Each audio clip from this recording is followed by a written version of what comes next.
बेटा ये भी सवाल कितना अच्छा है। कह रहे man is sleeping on a frictionless inclined plane और bag falls down from the same height. तो एक हम इंक्लाइंड बना लेते हैं बेटा। ये हमारा एक इंक्लाइंड है, फ्रिक्शनलेस है, एंगल इज थीटा। ठीक, अब यहां से आपने एक व्यक्ति को छोड़ दिया इनिशियली और यहां से ये बैक चला, तो इनिशियल वेलोसिटी इसकी भी जीरो है और आपने कहा हमारी भी इनिशियल वेलोसिटी जीरो है।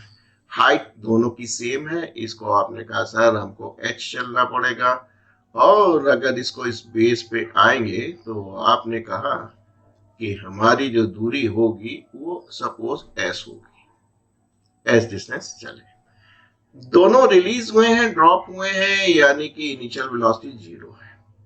आप देखें, आपको मालूम है यहाँ पे जब वर्टिकली आ रहा है तो acceleration due to gravity g होगी, एम आई राइट।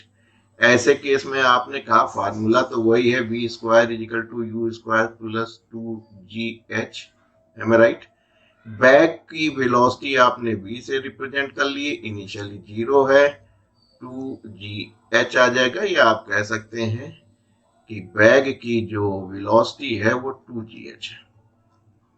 इसको देखें, जब ये स्लिप कर रहा है फ्रिक्शनलेस है तो आप देख रहे हैं कि इसमें जो आपकी एक्सेलरेशन होता है ड्यू टू ग्रेविटी वो जी साइन थीटा हो जाएगी।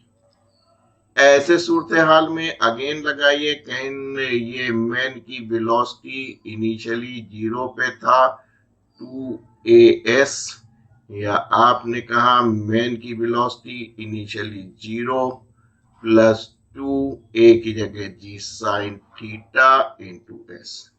साइन थीटा किसके बराबर होता है बेटा? Perpendicular upon hypotenuse. आप जाते हैं sine theta is equal to h upon s के, रख दीजिए तो मैन की वेलोसिटी 2g साइन थीटा होगा h upon s into s, cut गया 2gh। तो देखिए स्क्वायर ऑफ मैन वेलोसिटी और square of bag velocity, square of man velocity both are same. और दिक्कत हो तो भाई ये ले लो भाई अंडर रूट 2gh। इसमें भी आप लिख सकते हैं velocity of man is 2gh, यानी both are equal. That means third is the correct option.